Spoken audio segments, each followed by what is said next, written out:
Halo, Assalamualaikum para penonton Malaysia hari ini. Anda bersama kami berdua, saya Sofia dan juga bersama Afad. Sihat? Ya, Alhamdulillah. Saya sihat, Alhamdulillah.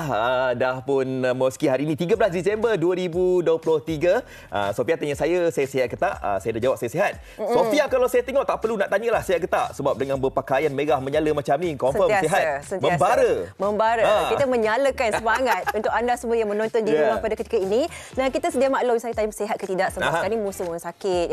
Macam-macam anak-anak pun baru minggu lepas anak saya dimasukkan ke ward hospital sebagainya. Kita melihat macam takat kesihatan tu setakat ini kita kena memastikanlah kebersihan dan sebagainya supaya tak ramailah yang kata memenuhi ruang hospital tu. Jadi berjaga-jaga tentang kesihatan anda semua. Banyak topik kita bawakan hari ini. Banyak topik yang kita bawakan pada hari ini dan sudah pastinya ramai di antara kita telah pun mengetahui tentang rombakan kabinet. Sebenarnya bercakap tentang rombakan kabinet ni ianya telah pun berlaku bukan saja semalam, malahan cakap-cakap berkenaan rombakan kabinet ini dah berlaku lama dah. Tetapi semalam baru diisytiharkan, baru diumumkan oleh Yang Berhormat Perdana Menteri kita, Datuk Seri Anwar Ibrahim, ada rombakan kabinet selepas setahun Kerajaan Madani memerintah. Betul. Setakat ini apa yang kita tahu, jemaah menteri meningkat daripada 28 ke 31 orang dan timbalan menteri pula meningkat daripada 27 ke 29 orang. Dan keseluruhannya meningkat daripada 55 ke 60 orang. Dan kita melihat angka ini masih dikira rendah dibandingkan dengan orang kata pentadbiran sebelum ini. Jadi ada sedikit peningkatan dan mungkin kita boleh meninjau ya, apa yang sebenarnya boleh kita lihat di sini perubahan ahli jemaah menteri baharu.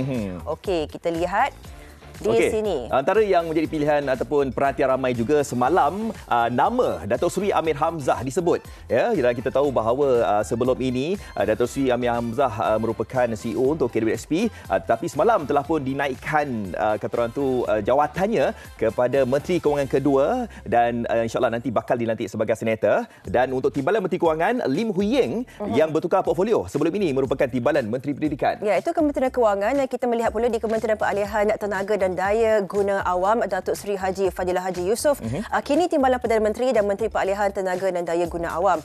Dan seperti mana kita tahu juga bakal bertanggungjawab terhadap hal ehwal Sabah dan Sarawak. Dan bagi Haji Akmal Nasrullah Muhammad Nasir, timbalan Menteri Peralihan Tenaga dan Daya Guna Awam. Dan sebelum ini di pembangunan kerajaan tempatan telah pun bertukar portfolio. Dan antara nama yang lain adalah timbalan Menteri Pertanian dan Keterjaminan Makanan yang sebelum ini Datuk Atto Joseph Kurup merupakan timbalan Menteri Sains Teknologi dan Inovasi, dan Datuk Aiman Atirah Sabu jawatan sekarang adalah timbalan Menteri Pembangunan Kerajaan Tempatan. Sebelum ini memegang jawatan sebagai timbalan Menteri Pembangunan Wanita, Keluarga dan Masyarakat. Ini antara nama yang disebut-sebut semalam juga bahawa Datuk Seri Utama Haji Muhammad Hassan kalau sebelum ini jawatannya adalah Menteri Pertahanan, semalam bertukar kepada Menteri Luar Negeri. Betul tu Afad. Dan seterusnya di Kementerian Kerja Raya, timbalannya adalah Datuk Seri Haji Ahmad Haji Maslan bertukar portfolio. Sebelum ini di Kementerian Keuangan. Dan bagi Kementerian Pertahanan pula kini disandang Menteri Pertahanan sebagai Datuk Seri Muhammad Khalid Nordin yang juga bertukar portfolio sebelum ini di Kementerian Pendidikan Tinggi. Dan bagi Kementerian Sains, Teknologi dan juga Inovasi, timbalan menterinya adalah Datuk Haji Muhammad Yusof Abdal, di mana juga bertukar portfolio sebelum ini sebagai timbalan Menteri Pendidikan Tinggi. Okey, dan selepas ini Kementerian Pembangunan Wanita, Keluarga dan Masyarakat disandang timbalan menterinya iaitu Datuk Seri Dr. Norini Ahmad. Ini merupakan jawatan baru Datuk Seri Norini Ahmad. Dan untuk jabatan Perdana Menteri M. Kulasegaran sekarang ini memegang jawatan sebagai timbalan menteri Jabatan Perdana Menteri Undang-Undang dan Informasi Institusi. Ia juga merupakan menteri yang baru. Ya, pastinya di sini kita melihat begitu ramai ataupun banyak perubahan di sini. Nik Nazmi Nik Ahmad, Menteri Sumber Asli dan Kelestarian Alam Sekitar, dan Datuk Seri Huang Tiong Si, timbalan bagi kementerian yang sama. Bagi Kementerian Pembangunan Usahawan dan Koperasi disandang timbalannya sebagai Datuk Ramanan Ramakrishnan, dan ini adalah juga menteri yang baru. Okey, Datuk Seri Diraja Dr. Zamri Abu Kadir juga bertukar portfolio. Datuk Mustafa Elais Muhammad Yunus Samud sekarang ini timbalan Menteri Pendidikan Tinggi juga bertukar portfolio. Ini antara yang bercakap-cakap juga orang tentang kita punya kementerian lah. Sebelum ini Kementerian Komunikasi dan Digital telah pun dipecahkan menjadi dua. Menteri Komunikasi sekarang ini YB Ahmad Fahmi Fadil dan juga Teo Ni Ching sebagai timbalan menterinya. Dan ada satu lagi kementerian yang baru diwujudkan iaitu Kementerian terus saja kita komunikasi kita dah cakap tadi. Okey, Gobind Singh Dio, ke Menteri Digital sekarang ini telah pun dipanggil baliklah. Kalau sebelum ini bergelar sebagai menteri juga, tapi sekarang ini ada portfolio baru, Menteri Digital. Dipecahkan dua, digital dan juga lagi satu adalah komunikasi, dan Kementerian Pendidikan timbalannya disandang oleh Wong Kah Wah, dan bagi Kementerian Perpaduan timbalannya adalah Sarawati Anak Perempuan Kandasamy. Dan Jabatan Perdana Menteri pula Dr. Zulkifli Hassan sebagai Timbalan Menteri di Jabatan Perdana Menteri Hal Ehwal Agama. Okey, antara yang lain Dr. Zalia Mustafa pun bertukar portfolio, sekarang ini menjadi Menteri di Jabatan Perdana Menteri Wilayah Persekutuan, dan Datuk Armiza Muhammad Ali yang sekarang ini memegang jawatan sebagai Menteri Perdagangan Dalam Negeri dan Kos Sara Hidup. Ya, semestinya banyak perubahan yang kita lihat dan kita harapkan semoga pembaharuan ini ataupun pengubahsuaian yang sedikit sebanyak diterapkan mampu untuk memperkuatkan lagi pentadbiran kerajaan madani. Ya, dan dengan pelantikan menteri baru ini dapat menangani kos sara hidup yang semakin meningkat sekarang ini. Okey, dan antara yang lain untuk kita kongsikan perkembangan terkini lah adik. Bukan Zain Ryan. Dan kita tahu bahawa sekarang ini pihak polis Diraja Malaysia masih lagi mempergiatkan untuk mencarilah sesiapa yang terlibat dalam kes pembunuhan adik Zain ni, dan difahamkan penduduk di sana juga sekarang ini mereka sedang berurusan dengan pihak PDRM, dan antara update yang terbaru pihak polis Diraja Malaysia mengesan dashcam salah seorang daripada mereka yang berada di sana. Ya, semestinya apa yang kita tahu juga sebanyak 228 sampel DNA telah pun diambil dari penduduk di kawasan itu sendiri, dan siasatan masih dijalankan. Tiada orang kata satu aspek pun ditinggalkan pada ketika ini, termasuklah penggunaan anjing K9 juga telah pun dilaksanakan di kawasan tersebut, dan kita mengharapkan agar dapatnya satu orang kata signage lah ataupun kesan di mana kita boleh mencari apakah punca sebab, dan suspek utama kita dengar juga ada yang pun dikenal pasti tetapi masih belum diwawarkan kepada media. Kita harapkan yang terbaik dan semoga kes ini dapat mencari orang kata jawapannya untuk keadilan adik Zain Ryan. Okey. Baik, kita nak ke kita punya acara yang seterusnya. Acara Okey, iaitu ianya mengisahkan seorang adik kita ni namanya Amsyah. Amsyah ni baru kehilangan bapanya kan. Jadi Amsyah ni dijaga oleh atuk neneknya dan juga dijaga oleh makcik-makciknya. Jadi makcik-makciknya ni plan nak pergi overseas, pergi Korea. Tapi takkanlah nak tinggalkan adik Amsyah kita kan. Jadi apa yang tular di media sosial ni adalah bila orang kata diajak oleh Mak Ngah sendiri, kata surprise lah. Kalau anda nak tahu apa yang terjadi, awalnya apakah reaksi Amsyah bila nak ke Korea ni, jom kita saksikan. Tengok video surprise untuk Amsyah.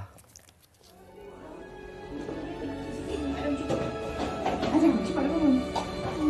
Tunggulah.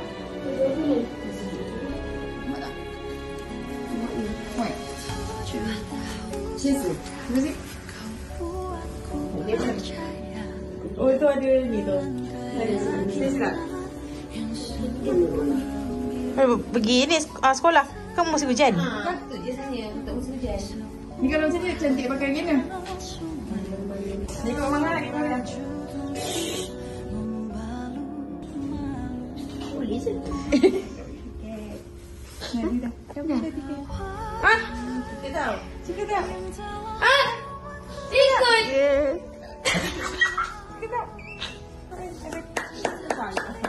Esok kita beli barang tau. Esok kita beli barang. Esok kita beli shopping barang ni. Sama. Tempat Saluji. Korea tempat sejuk. Dia dengan kini. Ada video. Kita tak tinggal tau. Tak tinggal tau. Ada mana? Pasal dah Mak Ngah nak usul nak usul. Papa sayang. Allah sayang Papa. Ini Papa happy. Papa happy. Papa tinggal pun orang Papa tahu. Mak Ngah cuti jaga Adam betul-betul.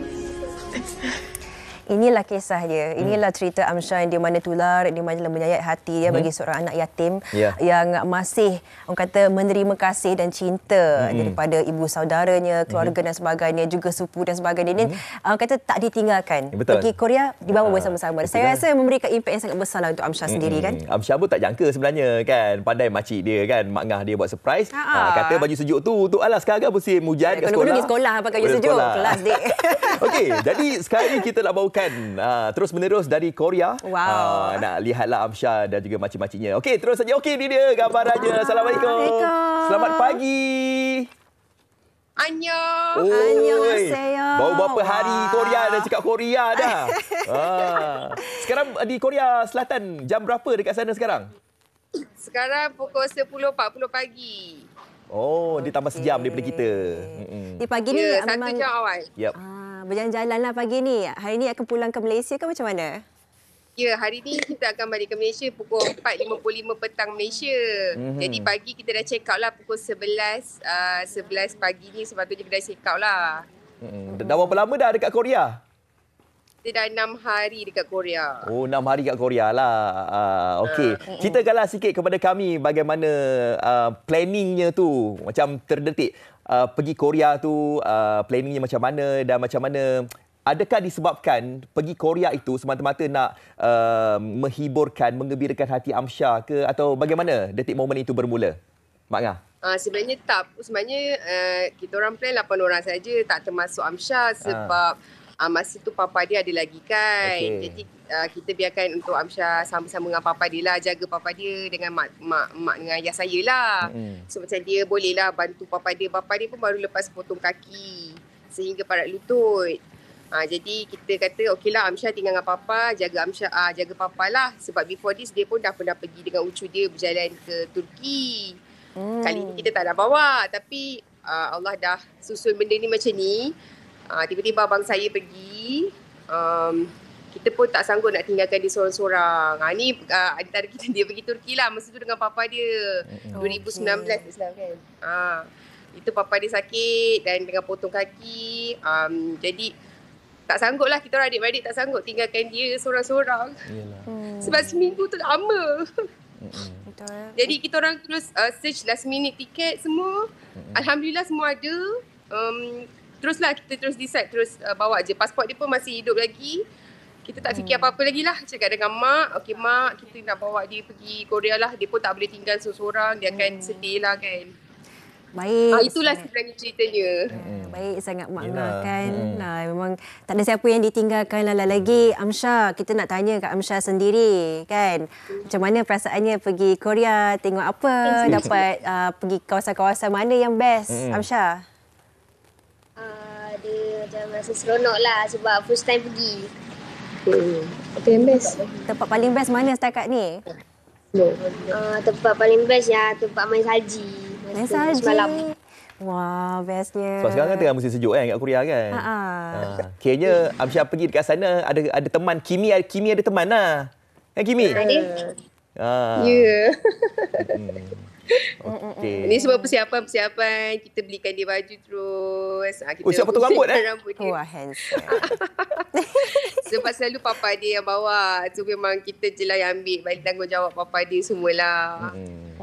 Sebab kita orang duduk sama satu rumah. Rumah mak tu memang transit. So memang hari-hari rumah mak busy. Okey. Jadi kalau seminggu kita tak ada, memang dia sunyi. Ni dengan ucu dia. Ucu dia tak ada pagi ni. Tengah kemas bank nak check out. Iyalah. Ucu dengan Uti kan? Ucu dengan Uti dia yang suka memang layan dia gila-gila. Okey, Puan Hayati, kita nak tanyalah hubungan Amsyah ni dengan sepupu dia, dengan semualah seisi keluarga kan memang rapat sejak kecil ke ataupun baru-baru ini baru nak orang kata menjalin hubungan tu rapat ke bagaimana? Tak ada. Dia memang daripada darjah 1 selepas abang saya berpisah dengan Mak Amsyah. Mak Amsyah ada lagi hubungan kami dengan mak dia pun untuk yang mana tanyalah. Ramai yang tanya kami masih baik lagi dengan Mak Amsyah, mama dia. In fact, masa kita pergi pun mama yang hantar naik bas. Mama babai lah pergi naik bas yoyo kan. Lepas tu, lepas abang berpisah, masa dia darjah 1 terus dia duduk dengan mak, dengan abang. So, dia dengan Kimi beza setahun je. Jadi, sekolah sama. Pergi atuk hantar, balik atuk ambil. Sepanjang 6 tahun. Okay. Sepanjang 6 tahun, dia memang rapatlah together dia orang berdua ni. Amsyah dengar seorang ke sekarang? Amsyah. Kita nak balik dah hari ni kan? Rasa macam cukup tak 6 hari dekat Korea? Rasa sedih ke ataupun rasa macam tak cukup nak duduk kat Korea? Dah cukup je. Dah rindu Malaysia ke? Dah rindu atuk ke? Happy duduk Malaysia. Oh, AP duduk Malaysia. Lagi seronok duduk Malaysia. Amsyah, itu ke baju sejuk yang Mak Ngah bagi? Alah, handsome. Nampak. Lepas ni balik Malaysia boleh terus pakai sabun pergi sekolah lah ya. Yelah kan. Apa ceritalah dekat kami ni, apa pengalaman yang suka, yang paling seronok lah dekat Korea tu, apa yang Amsyah buat yang paling seronok dekat sana? Apa dia? Main salji ke apa ke? Best main salji, lepas tu dapat naik train. Naik Seoul Metro, naik bas. Okey, nanti Uncle nak kirim salji bawa balik Malaysia boleh? Kalau dah bawa masuk kapal tu dah cair dah. Oh, cair. So Amsyah sekarang macam mana sekarang? Dah rasa gembira sikit? Dah rasa orang kata yalah, lebih tenang ke sekarang ni? Macam mana Amsyah? Okey, dah macam biasa je dah. Macam biasa. Seronok lah kan? Ada Kimi, ada Mak Ngah kan? Amsyah tahu kan yang Amsyah pergi Korea ni apa yang beli tiketnya Mak Ngah, Ucu Uteh semua tolong kan. Amsyah, apa yang Amsyah nak cakap dekat makcik-makcik Amsyah? Nak cakap terima kasih. Cuba cakap, satu Malaysia nak dengar. Silakan. Just nak cakap terima kasih sebab dah belikan tak tinggal ada seorang. Kalau kat rumah kita panggil dia Adam. Oh, Adam. Okey. So ada 2 nama, Adam dan Amsyah. Jadi itulah, kadang-kadang dibahaskan diri dia Adam. Terima kasih je. Lagi nak tambah apa, Adam? Terima kasih je. Tak nak peluk ke Mak Ngah? Peluklah Mak Ngah sikit. Cakap I love you. Peluk cakap I love you. Okey. Semua peluk. Alah. Okey. Teringatlah bila momen peluk ni, waktu yang surprise tu kan, video surprise tu, semua peluk-peluk, semua sedih-sedih kan. Saya pun, ya Allah, terkeluar air mata kan. Inilah orang kata keindahannya kan. Terima kasih dekat ibu saudaranya Mak Ngah menjaga si Amsyah ni seperti mana anak sendiri kan. Okey, baik, terima kasih Puan Hayati ataupun Mak Ngah. Dan kita doakan semoga selamat sampai ke tanah air Malaysia. Okey, Amsyah hati-hati ya. Kimi semua. Okey. Amsyah senyum sikit Amsyah. Bye-bye. Bye. Okey. Annyeonghaseyo. Annyeonghaseyo. Kamsahamnida. Kalau sarang hair apa? Sarang hair, I love you. Oh, I love you. Sarang hair. Okey, bye-bye. Bye. Wah, itu kan kita menggembirakan hati anak-anak kecil ni. Orang kata mungkin pergi trip ke Korea ni 6 hari saja. Tapi orang kata impact jangka masa panjang ni bagaimana? Kan itu yang mungkin kita nak fikirkan sikit cara untuk kita mengendalikan emosi anak-anak ni, mungkin ada banyak cara tertentu. Okey, kita akan berehat seketika. Betul? Kita nak berehat seketika. Dan lepas ni kita nak bercakap tentang scammer. Okey, scammer ni dia besar. Kan, kalau tengok phone tu banyak mesej-mesej, call apa semua dapat kan. Jadi macam mana caranya untuk kita nak menangani permasalahan scammer ni sebentar lagi di Malaysia hari ini.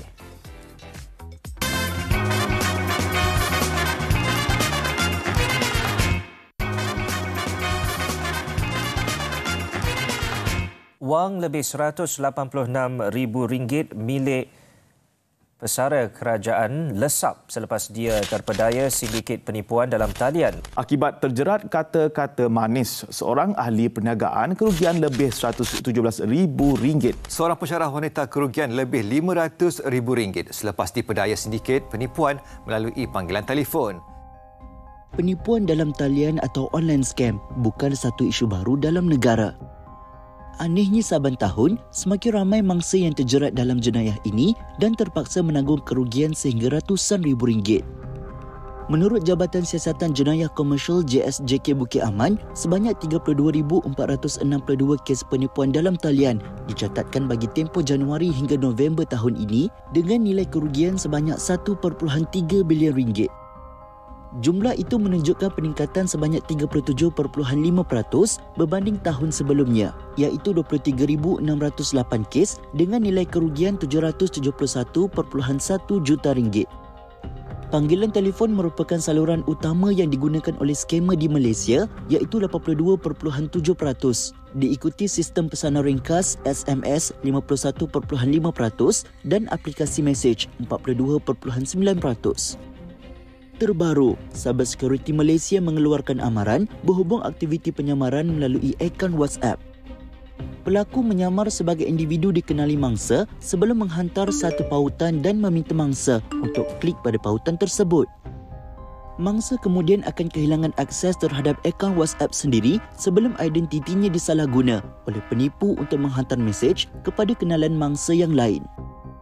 Kegiatan penipuan melibatkan teknik kandungan teks yang kononnya mangsa berada dalam situasi tertentu dan memerlukan bantuan atau pinjaman kewangan serta berjanji akan membayarnya kembali. Dalam situasi ini, kenalan mangsa yang terpedaya akan memberikan sejumlah wang bagi membantu rakan mereka yang kononnya berada dalam krisis kewangan. Tampak mudah, namun modus operandi ini berjaya memperdaya orang ramai sehingga gelap mata dan mengalami kerugian. Bagi mewujudkan komuniti bebas penipuan dalam talian dan panggilan, Polis Diraja Malaysia PDRM dengan kerjasama Whoscall, sebuah aplikasi anti penipuan, menganjurkan Carnival Scam Free di Bukit Jalil, Kuala Lumpur pada hujung minggu lalu.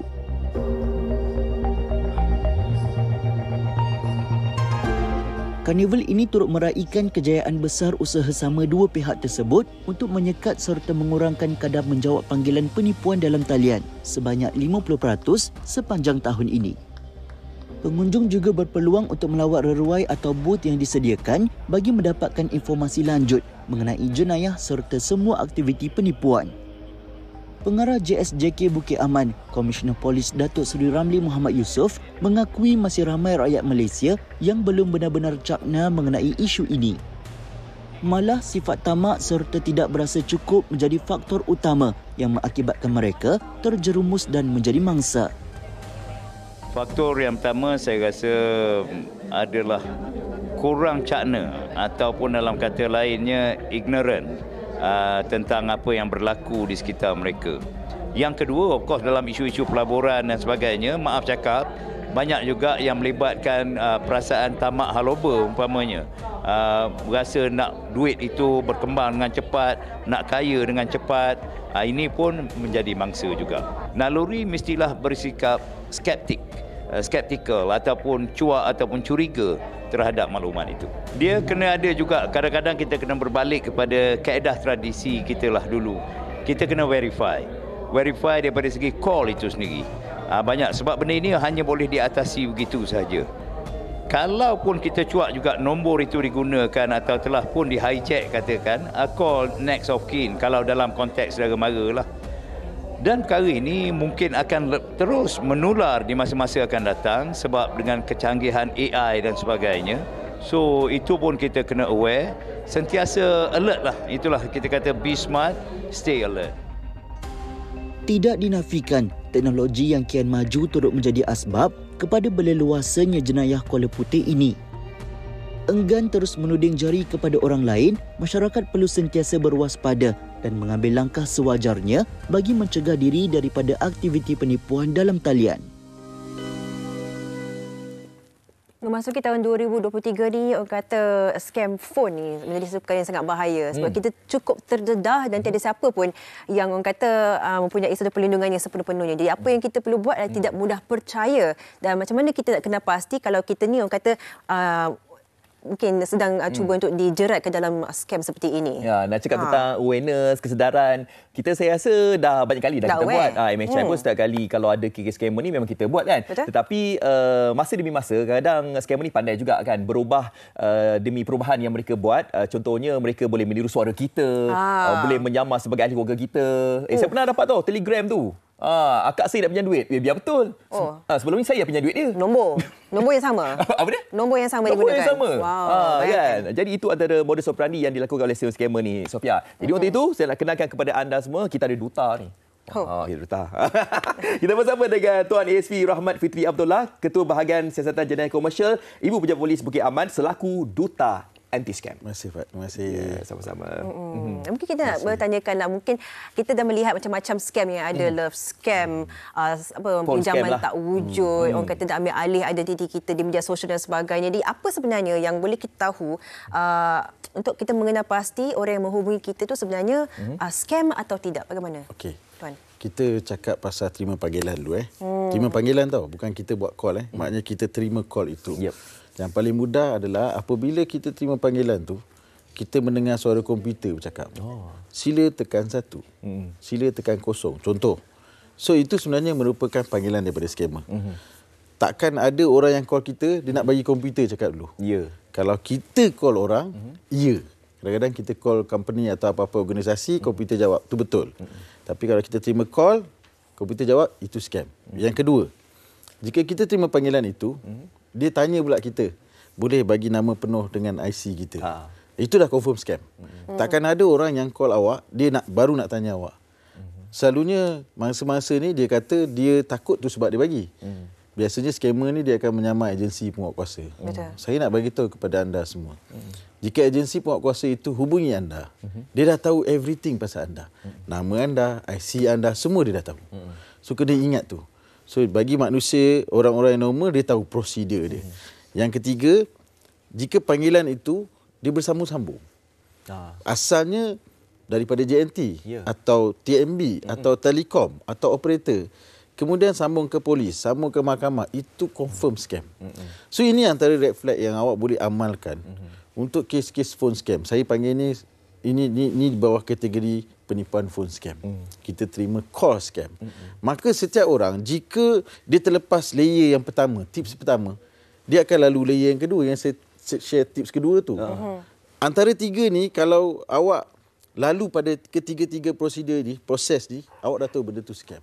So bermakna kat sini, dengan tips yang kita kongsikan ini, awak confirm akan selamat daripada kena scam sebab tak ingat tiga-tiga, ingat salah satu pun dah selamat dah. So ini melibatkan SOP dan prosedur. Apabila kita tahu SOP dan prosedur, maknanya polis kalau call ni, bukannya proses siasatan tu dibuat hanya melalui phone call. Tak. Polis hanya call untuk panggil buat temu janji di pejabat. Ini penting. Ada orang yang dia baru lepas buat report, dia balik. Dia tak jumpa pegawai penyiasat, dia terus balik. Sepatutnya dia jumpa pegawai penyiasat. Kita call dia, nak minta dia datang balik bagi statement. Kita pula dia kata scam. Yang itu situasi yang lain. Yang betul-betul call dia kata scam lah. That's why prosedur tu kita kena tahu. Jika kita panggil untuk buat temu janji, hadir ke pejabat, tidak ada masalah. Yang paling penting, ini sangat penting, awak semak dan tanya terlebih dahulu. Siapa-siapa pun call awak, siapa-siapa pun call awak, awak semak dan tanya. Kalau awak semak, pasti awak takkan kena scam. Kebiasaannya dakwaan-dakwaan yang diberikan oleh skamer yang menyamar ini, semuanya dakwaan yang tak ada kena-mengena dengan kita. Betul. Terlibat kes dadah, awak tak isap dadah. Terlibat pengubahan warak, awak tak pernah buat jenayah. Terlibat dengan loan bank, awak tak pernah pun buat loan dekat bank tu.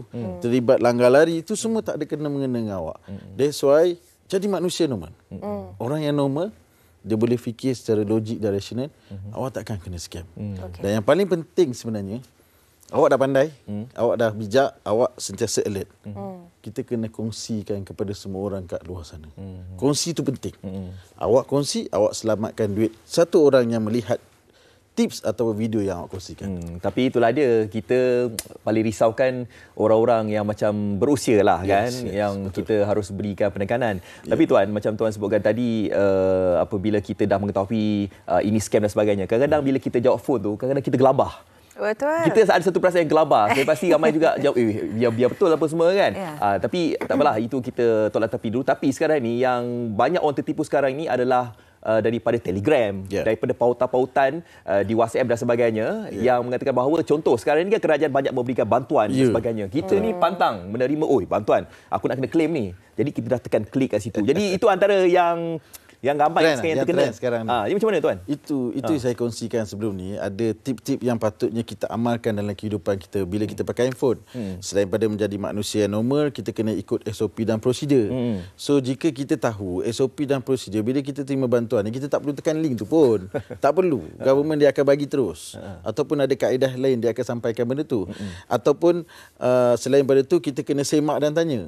Ni tips yang kita perlu amalkan dalam kehidupan kita. Ini kita kena budayakan benda ni. Macam contoh, TV3 jemput saya. Saya tanya, saya semak dulu. Betul ke TV3 ke skamer kan? Sama juga macam awak. Bila awak dapat bantuan kerajaan itu, pertama sekali awak kena sedar dan kena tanya diri awak, adakah aku memang layak untuk dapat bantuan tu? Kalau gaji awak, contoh gaji Faz sekarang berapa? Hui. Tak boleh tak boleh. Silap. Ada ganda ni dia jawab. Tok bagilah contoh apa? Contoh bagilah. Aminah katalah 30,000 kan. Dah tahu dah gaji tu tinggi, memang tak layak nak dapat bantuan tu. Kenapa kita nak tekan link tu? Kena ingat sekarang ini menjadi satu trend. Semua link dalam aplikasi yang Fad sebut tadi tu. Kita kena tahu nak mengenal pasti link itu betul atau tidak. Kita kena tahu. Jangan mudah kita tekan link, jangan. Saya nak tanya awak, kalau awak tak tekan tu adakah menjadi satu kesalahan untuk awak? Tak pun. Saya tak pernah tekan link. Saya tak pernah tekan link. Link yang awak boleh tahu tu link scam bila ada huruf APK. Itu tips yang pertama untuk link. APK, untuk link. APK. Yang tu kalau ada perkataan APK tu awak jangan tekan. Yang kedua, permulaan atau penghujung? Mana-mana. Awak nampak mana-mana. mana-mana. APK lah. Ya. APK itu kata kunci scam. Right. Yang kedua, link yang awak tak boleh tekan apabila awak tengok ejaan tu. Contoh ada bantuan kerajaan. Saya tengok ejaan dia pun dah tak betul lah. Bantuan kerajaan contoh. Ataupun bantuan kerajaan. Macam tu kan. Typo. Yang ketiga, awak tengok dekat link tu, biasanya kita tengok warna biru kan. Dekat ujung ataupun depan, mana-manalah yang awak tak boleh nak sebut perkataan itu. Dia berterabur. Dia campur-campur. Huruf dengan nombor kan. Kod, yes, kod. Yang itu confirm scam. Senang cerita macam inilah. Jangan tekan link lah habis itu. Jangan tekan lah. Apa kesan dia kalau kita tekan link tu? Apabila awak tekan link tu, apa yang berlaku adalah scammer automatik akan duduk dalam handphone awak. Akses terus. Yes. Dia boleh baca segala mesej awak. Awak punya password, username yang awak simpan dekat note tu dia boleh baca. Gambar awak dia boleh ambil. Dia boleh ambil alih segala media sosial yang ada dalam phone awak. Dan dia boleh sebenarnya dia boleh pinjam phone. Boleh. Awak tak tekan, awak tak tekan ni kan. Kamera ni awak tak tekan kan? Tak tekan lah. Dia boleh duduk dan dia boleh lihat through kamera ni walaupun awak tak tekan. Sampai ke tahap itu. That's why saya selalu nasihatkan kepada semua pengguna handphone di luar sana. Jangan tekan link ni. Kalau awak tak tekan, tak menjadi satu kesalahan. Betul. Kenapa mesti nak tekan? Betul. That's why benda ni penting. Bila kita bercakap macam ni kan, tak ada tapi, tak ada kalau. Saya dah kata, jangan tekan link. Janganlah, tuan, tapi tuan, dia tapi tu problem. Tuan, kalau dia pakai baju, jangan. Saya dah kata tak boleh. Selalu link government ni, kebiasaannya, kita tahu dah, mesti ada apa kat belakang. GOV tu kan, itu kebiasaannya. Senang cerita macam ni, tadi saya dah kata tips yang boleh kita amalkan apa saja, semak dan tanya kan. Kalau awak rasa awak layak dapat bantuan tu, awak semak dan tanyalah. Tanya dulu, betul ke? Betul ke proses dia macam ni? Ini yang penting. Link jangan jahat. Betul. Bahaya. Jangan sembarangan. Tuan, kita melihat ini sindiket orang kata agak kompleks. Bukan kompleks di mana orang kata dia punya modus operandi bijaklah, sentiasa berubah dan sebagainya. Adakah mereka ni yang si pelaku, si orang kata punca sindiket ni dalam Malaysia atau luar Malaysia? Adakah susah untuk crack down sindiket ni sebenarnya? Okey. Sifat handphone kita ni sifat yang tiada sempadan. Ya. Yang kedua, dia bersifat di alam maya. Apabila tiada sempadan, maknanya boleh jadi dia ada di sini, boleh jadi dia ada di luar. Dan biasanya kumpulan-kumpulan ini dia bercampur-campur. Dia ada grup dia. Maknanya sebab nak communicate dengan kita, orang yang boleh berbahasa Melayu. Betul. So antara ahli-ahli dalam grup sindiket ini boleh jadi antara staf yang untuk berkomunikasi bahasa Melayu itu adalah orang lokal. Tapi boleh jadi dia punya organisasi atau kepala dia melibatkan orang-orang dari luar. Jadi kita kena ingat dan kita kena tahu bahawa sifat handphone ini yang tiada sepadan ini yang menjadi satu cabaran untuk kita lah. Untuk kita mengenal pasti, mengesan dan tangkap. Walau bagaimanapun. Ada juga kejayaan yang kita dah buat. Kita selalu bekerjasama dengan polis negara luar. Kita bagi info kat dia, dia bagi info kat kita. Kan? Dan kerjasama ini kekal sampai sekarang pun. Cumanya dari segi teknikal, strategi tu saya tak boleh share lah. Sebab semua tengok ni kan. Jangan share. Nanti kan scammer nampak, panggil semua meeting scammer. Okey, Rahmat dah cerita dah dalam MSI. Dia akan buat macam ni. Don't worry, kita akan sentiasa kesan dan tangkap mereka ni, kumpulan sindiket. Okey, nak tahu juga antara scam telefon yang sekarang ni. Tadi mula-mula call, phone scam. Phone scam. Lepas tu klik link. Tapi yang sekarang ni ada guru WhatsApp pula. Ada. Dia add kita. Yes. Tu macam mana pula tu? Okey, dia senang je. Biasanya dia akan menggunakan Telegram. Okey.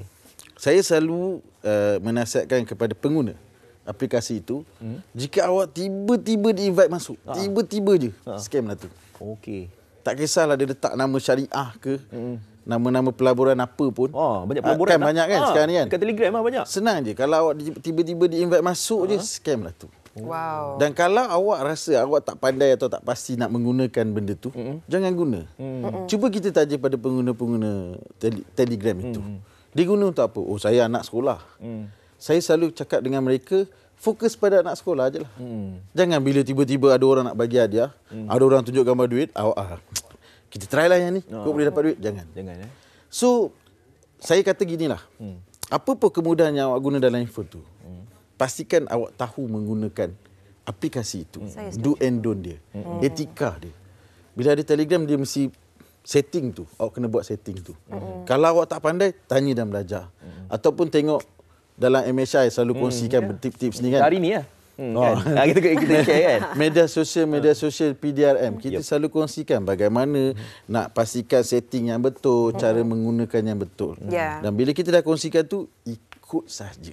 Ikut, ingat. Dah paling penting. Tuan Rahmat sebut, jangan tekan link. Dah cakap jangan tekan. Jangan tekan. Dengan mendai. Kalau nak sangat tekan. Kalau nak jugalah tangan dah gatal. Dah gatal tangan. Untuk yang berkahwin, boleh tekan. Tapi bukan link, dah link. Wow. Kan kita tekan apa? Nak sangat kan. Tuan, kita buka talian ya. 0377261603 kalau anda ada kes nak dikongsikan penceritaan anda, tolong hubungi kita sekarang dan kita ada kata komen-komen di media sosial. Okey, Puan Nohayati kata yang kena scammer jumlah besar-besar ni orang-orang yang educated. Betul? Apatah lagi pakcik-pakcik macam makcik atuk-atuk nenek dah tua kat kampung tu. Kan ini antara sasaran mereka lah. Okey, Naziha kata saya dah jarang angkat call nombor yang tak dikenali sebab dah tahu mesti scammer. Satu hari tu sil hari bulan lah scammer call waktu saya tengah stres kerja. Kena jerit sekali, puas hati. Pernah lakukan macam tu tak? Bagus pada muka. Tapi kadang yang kita call tu kadang boleh kita rekod perbualan apa semua tu kan. Kadang-kadang kita dah post kan. Tapi masalahnya masih ada orang terkena lagi Masih. Itu yang saya lihatlah. Contoh semasa saya bertugas di APD Sentul. Semua mangsa yang datang buat report di APD Sentul. Saya tanya, kebanyakan di kalangan mereka memberitahu bahawa mesej tu tak sampai pada mereka. Itu sebab saya menggalakkan seluruh rakyat Malaysia, masyarakat kita, kongsi dan hebah benda-benda bagus ni pasal scam. Amalkan budaya ni. Selain daripada awak kongsi berita-berita yang joget-joget, apa tu semua kan, awak kongsikan berita ni, info scam ni.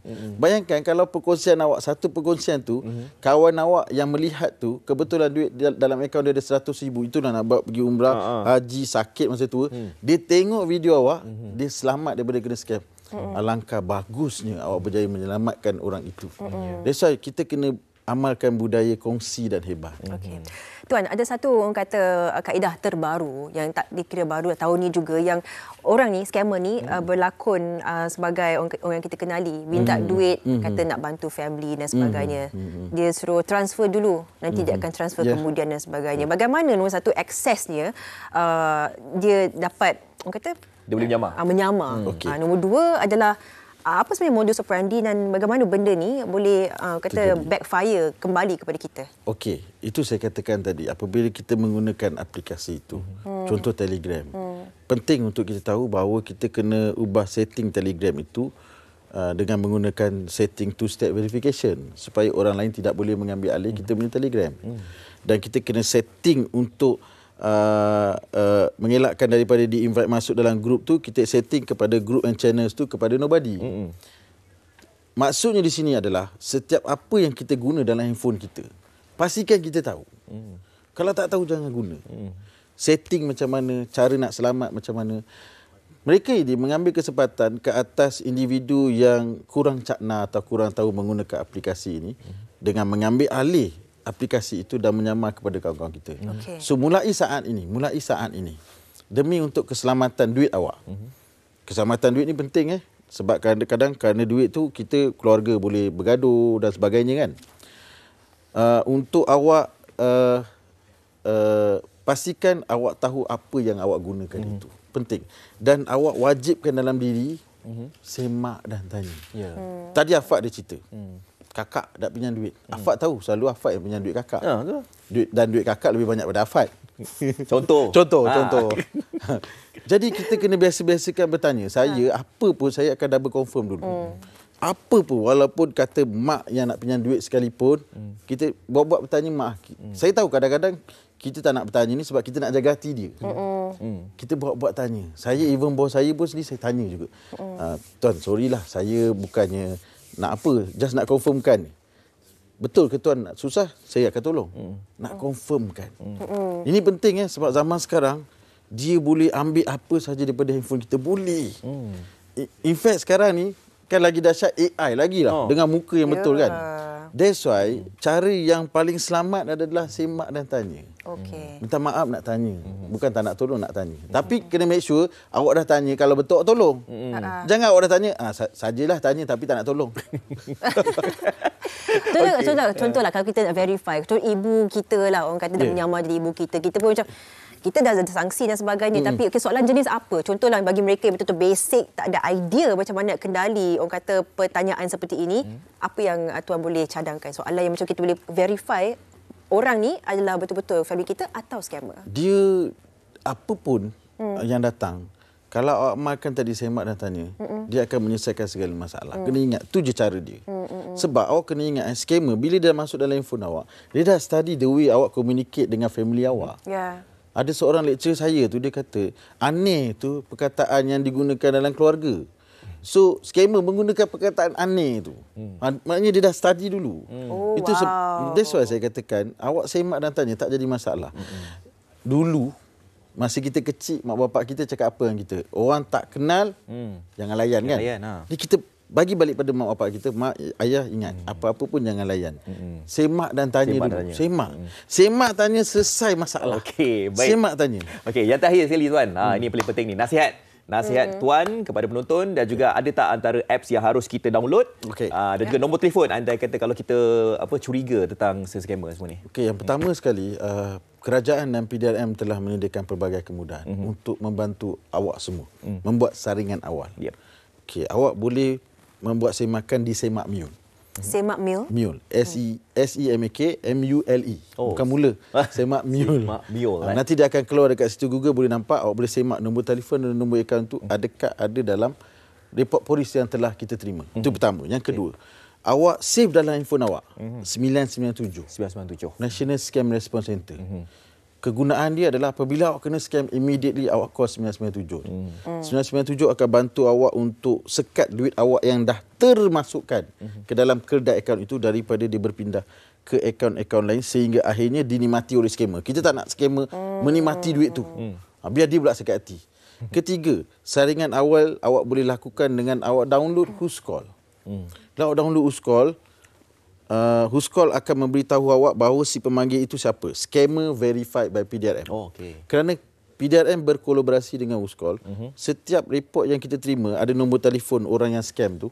Kita akan bagi nombor telefon yang scam mangsa tu kepada Whoscall. Whoscall bagi kepada semua pengguna di luar sana.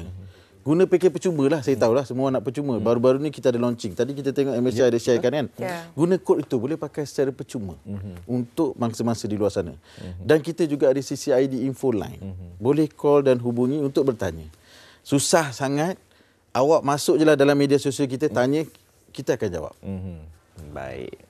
Segala channel telah pun diwujudkan. Mudah. Mudah. Khususnya bagi orang kata yang mungkin muda-muda ni yang celik IT ni okeylah dan sebagainya. Bagi untuk ibu ayah, kita jaga-jagalah. Kita bertanyakan khabar mereka dan kita pesan kepada mak ayah kita jangan sesekali menjawab nombor telefon yang tak dikenali dan jangan tekan link, itu paling penting sekali. Betul. Tengok ada. Saya baru minggu lepas sikit lagi masya-Allah nasib baik dia call saya. Tak, bukan nasib baik 999. Ya, okey. Scammer ni dia kata jangan call anak. Jangan call anak. Dia bagi tahu mak ayah kita jangan call anak. Baru dia angkat. Saya tak tahu lah dia tahu ke tidak. Tapi tolong jangan tertipu tuan dan perempuan. Kita ucapkan terima kasih kepada Tuan Rahmat sudi meluangkan masa ni. Penting sangat perbincangan ni. Okey, yang paling penting semak dan tanya. Okey, baik, kita nak berhenti berehat seketika dan lepas ni kita bercakap tentang tajaan Pusat Pungutan Zakat kempen Year End Zakat 2023. Jangan ke mana-mana.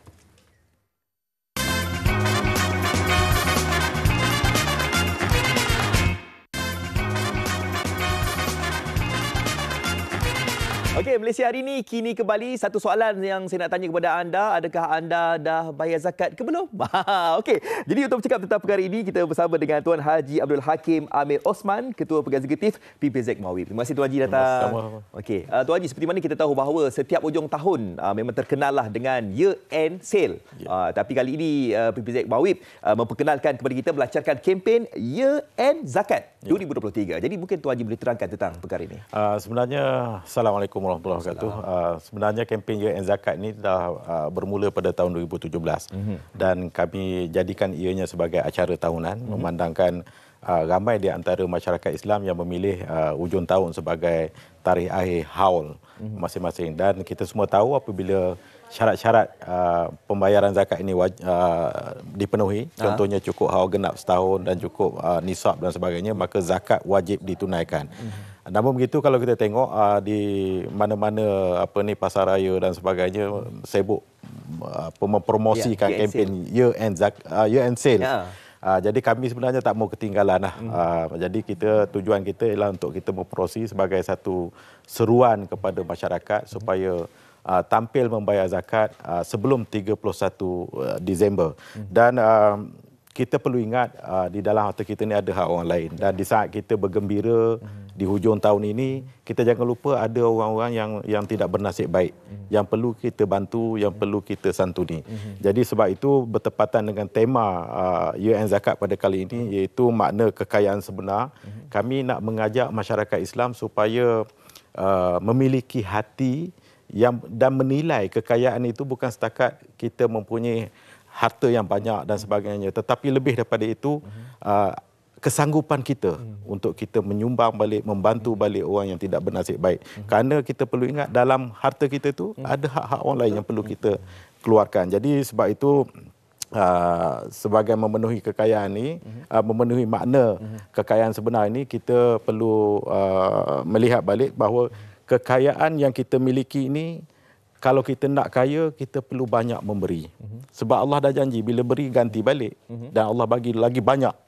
Itu antara perkara yang perlu kita ingat, dan saya kira kita perlulah orang kata mengeluarkan sebagai zakat bila dah sampai syarat-syarat yang telah ditetapkan. Tadi Tuan Haji ada menyeru agar kita semua ni kalau nak menunaikan zakat sebelum 31 Disember.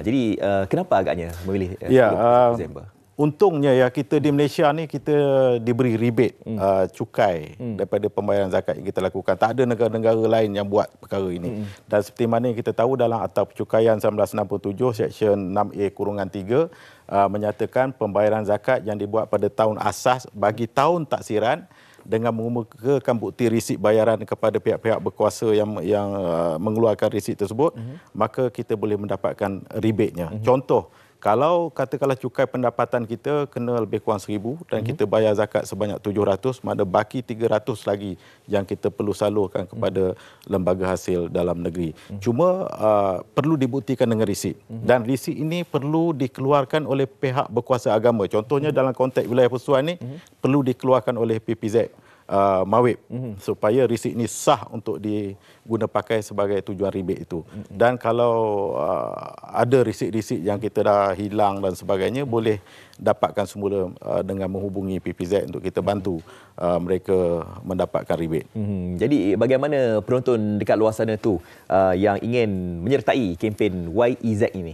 Sebenarnya Year End Zakat ni dia terbuka kepada semua masyarakat Islam yang buat pembayaran zakat daripada 18 November sehingga 31 Disember. Dan istimewanya kempen Year End Zakat pada kali ini, kita menawarkan pelbagai program-program menarik. Antaranya kita bagi percuma voucher kad NFC Touch and Go. Yang ini kita bagi kepada 15 pembayar yang paling awal pada setiap hari Jumaat.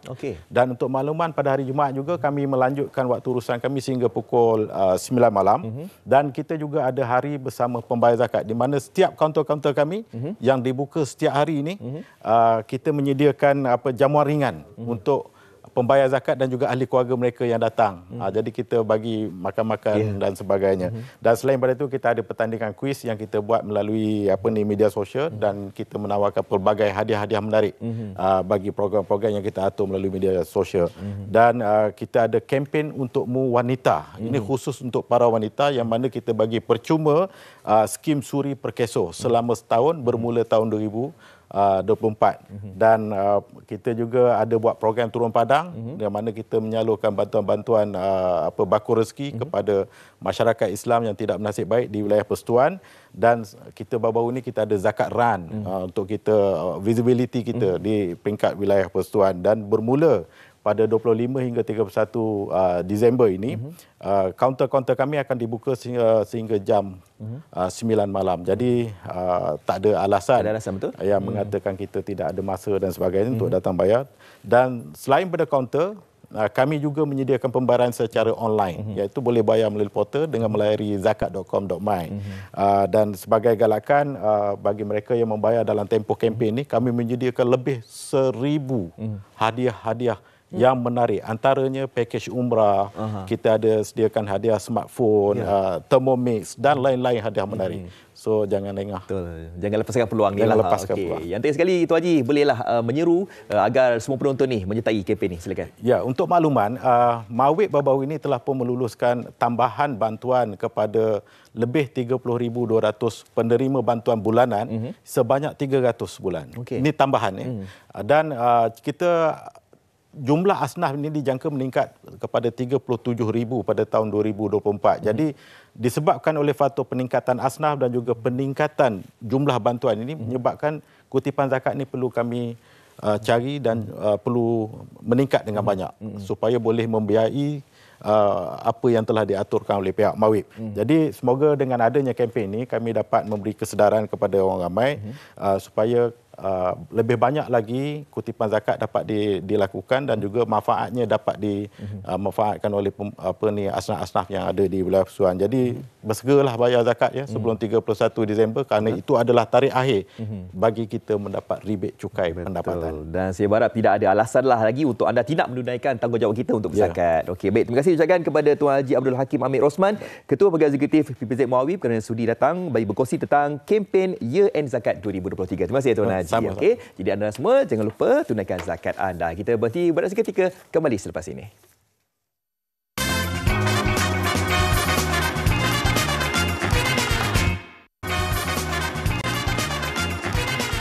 Okey, kita sampai ke penghujung siaran MHI. Tapi sebelum tu, bagi adik-adik semua yang menantikan siri terbaru Bobo Boy.